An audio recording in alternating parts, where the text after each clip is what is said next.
আব্দুল্লাহর vote emotionally করছি, এটা আমাকে ব্ল্যাকমেইল করা হয়েছে। এই ভোটে আমার 14 লক্ষ টাকা খরচ। আব্দুল্লাহর ভোটে মানুষ টাকা বানায় আর আমার খরচ। মেয়র সাহেবের ভোটে আমার 18 লক্ষ টাকা খরচ।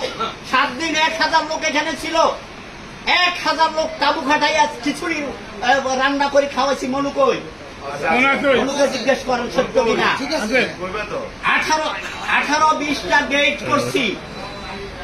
কেন্দ্রীয় নেতৃত্বকে এখানে আনছি, 3000 লোককে ভাত খাওয়াইছি। আমার স্বার্থ কি?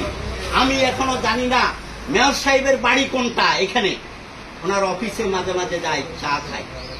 আমরা কাজ করি দলের জন্য, দলের উন্নয়নের জন্য, সঠিক নেতৃত্ব তৈরি করার জন্য, সোর তৈরি করার জন্য না, কোন লম্পট তৈরি করার জন্য না। আব্দুল্লাহ আমাকে ব্ল্যাকমেইল করছে। আর আমি দাদা এই কিছুদিন আগে, ভোটের 20 দিন আগে আমাকে টেলিফোন করে আমাকে বলতেছে রোকেয়া আজাদে আমার প্রার্থী। তাৎক্ষণিক তার সামনে অনেক লোক ছিল, হ্যাঁ, তারা আমাকে বাইরে থেকে টেলিফোন আরম্ভ করছে, কয় আব্দুল্লাহ কি বলছে? আমি বলছি যে রোকেয়া আজাদে ওনার প্রার্থী। সেই দিন ভোটের 3 দিন আগে সাংবাদিকেরা গেছে, ইলেকট্রনিক মিডিয়া আমাকে খুব হ্যাস্ত করছে, আপনি মিথ্যা কথা বলছেন। আমি তো দেখেন আব্দুল্লাহর সাথে গত 1.5 মাসে আমার কোনো টেলিফোনে কথা হয় নাই, কিন্তু each and every day he makes a call to me to talk to me, but I refused always because I never like him. আমি তার মোটিভ বুঝতে পারছি যে সে কোন ধরনের লোক। এইবারও সে হি বাউড, হি প্রমিস এবং সে ডিসাইসিভ যে সে বিএনপি জামাতকে রামগতিতে প্রতিষ্ঠিত করবে। এইবার আমি আরো সংক্ষিপ্ত করছি। সর্বশেষ ভোটে আমি রোকেয়া আজাদের ভোট করছি। সেখানে আমার দুর্বলতা আছে, কারণ ওই পরিবারের হাতে করে আমার রাজনীতির আজাদউদ্দিন চৌধুরী সাহেবের সাথে আমার প্রায় কত বছর, 91 থেকে 30 বছরের আমাদের সম্পর্ক। সেই জন্য আমি রোকেয়া আজাদের ভোট করছি। উনিও ওনার ছেলে আওয়ামী লীগের নেতা, ওনার হাজব্যান্ড আওয়ামী লীগের ভাইস প্রেসিডেন্ট ছিলেন, দুইবারের ভাইস প্রেসিডেন্ট, একবারের ভাইস প্রেসিডেন্ট। আমি সেই জন্য ওনার ভোট করছি। আমি আমার কাকা আব্দুল ওয়াহিদের ভোট করি না, এটা আমার অপরাধ হইতে পারে। কিন্তু আবার বলছি, আমি এগুলি কোনো পদের জন্য বলছি না, কোনো নেতৃত্বের জন্য বলছি না, কোনো সুবিধার জন্য বলছি না। আমি বলছি আমি আমার ভুল স্বীকার করছি। আপনারা যারা এই ধরনের অনৈতিক কর্মকাণ্ডে যারা জড়াইছেন তারা ভালো হয়ে যান। আমি না হলে এখানে আরো 1000 লোক বসবে, কিচ্ছু আসে যায় না। এই দলের থেকে আমি 1 পয়সা সুবিধা ভোগ করি নাই। আমি সাইন করব, এখানে সাইন করা নিয়ে কথা উঠছে। আমি তখন সাইন করব, ভাইস প্রেসিডেন্টের পদটা গ্রহণ করব যদি আজকে এই আমাদের অথর্ব অসৎ ওয়াহিদ মুরাদকে বহিষ্কার করা হয়।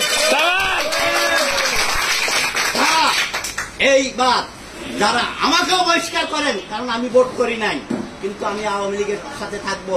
আমি কথা দিছি এই দলের সুখ দুঃখে আগামী আজ থেকে যদি শক্ত রেজুলেশন হয়, আমাদের জেলা নেতৃত্ব এই রেজুলেশন যদি কেন্দ্রে রিকমেন্ড করে পাঠায়, তাহলে কথা দিচ্ছি ফাইন্যান্স করার দরকার। আপনি জানেন আমার টাকা অর্জিত অর্থের ট্যাক্স মানির আমি 50% টাকা রামগতিতে দান খয়রাত করি।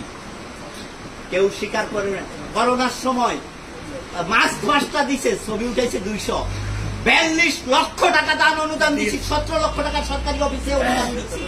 আমি দেখা যাচ্ছে সিভিল সার্জনের অফিসে 2 লাখ, ডিসি সাহেব অঞ্জন চৌধুরী 3 লাখ, নয়ন ভাই 3 লাখ, পিঙ্কু ভাই 3 লাখ, কমলনগরের ইউএনও 2.5 লাখ, ওসি 1.5 লাখ, রামগতির ইউএনও 3 লাখ, রামগতির ওসি 2.5 লাখ এবং রামগতি কমলনগরের যত সিভিল সার্ভেন্ট ছিল, পুলিশ প্রশাসন, সিভিল প্রশাসন, প্রত্যেককে উপঢৌকন দিচ্ছি ঈদের সময়।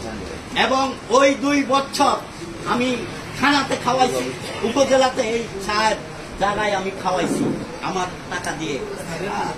আমি আজকে সর্বশেষ কথা বিনয়ের সাথে বলছি, যদি এই নেতৃত্ব দরকার বসত আমার নেত্রীর কাছে যায় এটা নিয়ে, আমি সাথে থাকবো। আমি ছোটখাটো মানুষ।